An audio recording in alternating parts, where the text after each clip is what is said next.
僕だって海に出て冒険してみたい。おでんのように自由に生きてみたいよ。 Hello la team, c'est Simou, j'espère que vous allez bien, pour ma part ça va super, et bienvenue pour la review du chapitre 1024 de One Piece. Un chapitre assez court qui nous présente le flashback de Yamato, et autant vous le dire, c'est très intéressant sur de nombreux points que l'on va détailler juste après. Avant de commencer, vous connaissez la chanson, je vous invite à mettre un gros pouce bleu pour me soutenir, et à vous abonner si ce n'est pas déjà fait. On est de plus en plus nombreux dans l'équipage, et ça me fait super plaisir. Et maintenant que tout est dit, on est parti. Le chapitre commence avec l'apparition d'Usopp et je ne sais pas vous, mais ce passage m'a donné quelques frissons. Tout simplement parce que j'ai réellement pensé à un moment qu'Usopp possédait bel et bien le Haki des rois. Or, si vous connaissez Oda et surtout le personnage d'Usopp, vous savez comme moi que chacun de ces mensonges finit par se réaliser. Et cela ne serait pas extravagant de dire qu'Usopp pourrait bel et bien dans le futur s'éveiller au Haki des rois. Bien entendu, je sais que ça reste une simple hypothèse, mais imaginez quand même voir Usopp maîtriser un haki qui est destiné à de grands personnages. Et bien sûr, quand on voit le rêve d'Usopp qui est de devenir un valeureux guerrier, on peut se dire que le Haki des rois est sûrement un atout qui le fera encore plus avancer dans son objectif. À part ça, il dit également qu'il a vaincu 2 Tobiropo. On peut donc imaginer que par la suite, Ulti et Page One se réveillent une nouvelle fois et qu'il les terrasse lui-même. Là, on va peut-être un peu loin, mais voilà, le personnage d'Usopp, on commence à bien le connaître. Avec Dressrosa, on a très bien vu comment sa prime a augmenté d'un coup. Je ne serais vraiment pas surpris de voir qu'ils nous sortent encore une fois une masterclass de ce type. Donc soyez attentifs avec Usopp dans les prochains chapitres.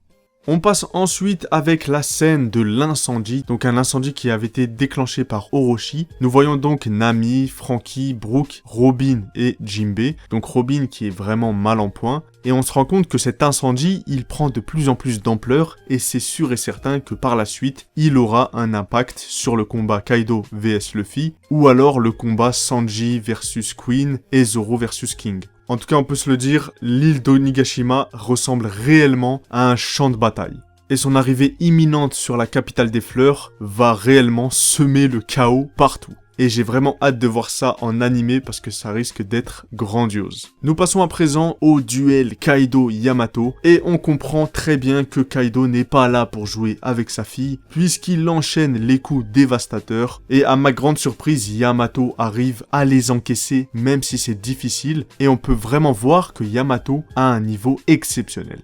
Car pour ma part, au début de ce face-à-face, je voyais un petit peu Kaido comme quelqu'un qui voulait juste voir ce dont sa fille était capable, mais on peut très bien voir qu'il en a rien à faire. Voilà, elle peut très bien mourir, il s'en fout. Et d'ailleurs, c'est ce qui nous amène au flashback. Un flashback qui vient d'emblée nous montrer que Yamato possède le Haki des rois. Alors honnêtement, je suis vraiment content d'avoir sorti cette vidéo où je vous disais que Yamato possède le Haki des rois parce que ça fait super plaisir. Et j'ai envie de vous dire, Oda ne nous a pas encore révélé tous les personnages qu'il possède. Donc si vous avez du temps après cette vidéo, n'hésitez pas à regarder cette vidéo sur les personnages qui ont sûrement le Haki des rois parce que honnêtement, j'ai bien l'impression que les personnages que j'ai cités vont bel et bien avoir le Haki des rois. En tout cas, cette nouvelle capacité que nous montre Yamato nous prouve une nouvelle fois que c'est une guerrière extrêmement forte. À seulement 8 ans, elle était capable de mettre KO des guerriers par sa simple volonté. Bien entendu, j'ai envie de vous dire que c'est totalement logique puisque c'est quand même la fille biologique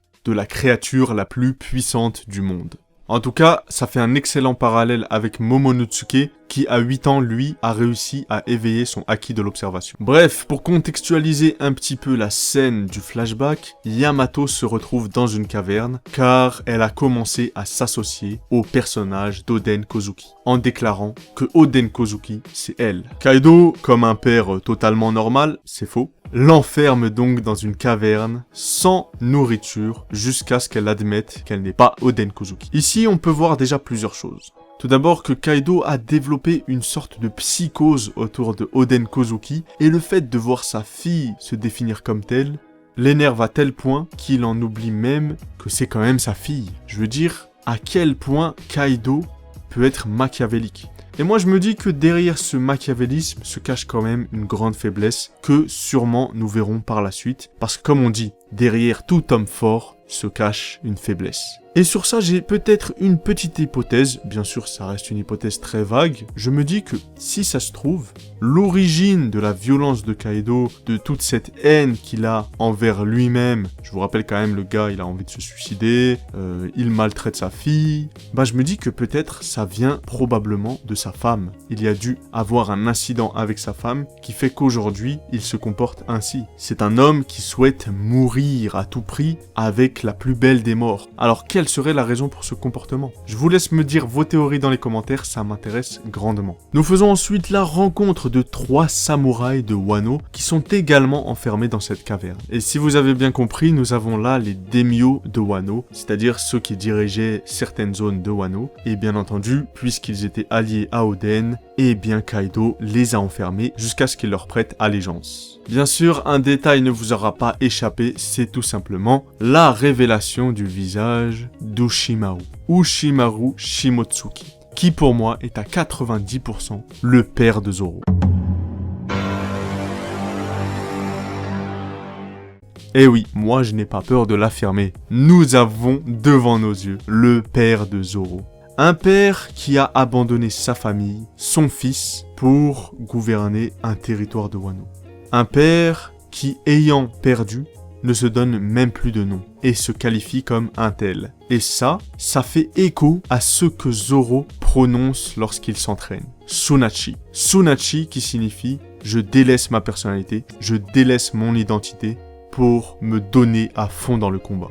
Ici, nous avons à peu près la même chose. Ushimaru délaisse son ancienne vie car il a perdu. Et j'ai envie de vous dire, cette philosophie qui est d'accepter la défaite, car sinon c'est un déshonneur, eh bien on la retrouve directement avec Zoro. Et physiquement déjà, on peut se rendre compte qu'il y a une grande ressemblance. L'œil bandé, comme Zoro, qui a un œil en moins. Les cheveux en pique. Non, clairement, je peux vous le dire, on a devant nous le père de Zoro. Bien sûr, reste à savoir comment Zoro va l'apprendre et par la bouche de qui. Moi, je me dis que lorsque Yamato aura parlé avec Zoro, elle se rendra compte rapidement de qui elle a en face de lui. Et celui qu'elle a en face de lui, c'est tout simplement le meilleur épéiste au monde. L'homme qui a réussi à venger son père en blessant Kaido. Ensuite, nous avons donc les fameux 3 samouraïs qui lisent le journal d'Oden. Et ce journal, on peut se le dire, on a tous envie de savoir ce qu'il contient. Parce que ce qu'il contient, c'est inestimable. Tellement inestimable que les 3 samouraïs vont se sacrifier pour Yamato et briser la caverne pour la laisser sortir. Le chapitre finit donc avec l'apogée du combat Kaido-Yamato, avec ce fameux Reimi Hake qui est lancé simultanément, et on peut donc voir le choc des Haki des rois qui est juste surpuissant. Et là, on peut se dire que réellement, Yamato n'est pas loin du niveau de Luffy. Donc Luffy, dans le prochain chapitre, tu vas devoir nous montrer quelles sont tes nouvelles techniques et qu'est-ce que tu es capable de faire. Pour finir, j'aimerais amener la question de Yamato, futur Mugiwara. Pour moi, c'est sûr et certain, Yamato va faire partie de l'équipage. Là, nous avons actuellement tous les composants qui font que Yamato serait une parfaite Nakama. Bien entendu, j'ai préparé une vidéo qui arrivera dans la semaine où je vous explique pourquoi symboliquement Yamato fera partie de l'équipage des Mugiwara, mais je peux vous dire maintenant un élément de plus qui me conforte dans cette idée, c'est tout simplement le flashback. Nous avons désormais un flashback sur Yamato. Nous avons une motivation. Yamato souhaite plus que quiconque découvrir le monde. Nous avons un parallèle avec Oden. Je veux dire, il y a tellement d'éléments qui concordent vers ces théories que ce serait vraiment bizarre de ne pas le voir arriver. Pour finir, j'aimerais revenir aussi sur le fameux père de Zoro. Bien sûr, j'ai dit que j'étais à 90% sûr que ce soit son père, mais il ne faut pas oublier qu'il y a une chronologie. C'est-à-dire que le flashback que nous avons vu se situe il y a 20 ans à Wano. Or, nous savons que Zoro vient d'East Blue et il a actuellement 21 ans. Donc potentiellement, ce que je vois, c'est que la mère de Zoro a eu un enfant avec Ushimaru. Et lorsqu'Oden a perdu, Ushimaru a dû demander à sa femme d'emmener Zoro, qui était alors âgé seulement d'1 an, avec le fameux Koshiro.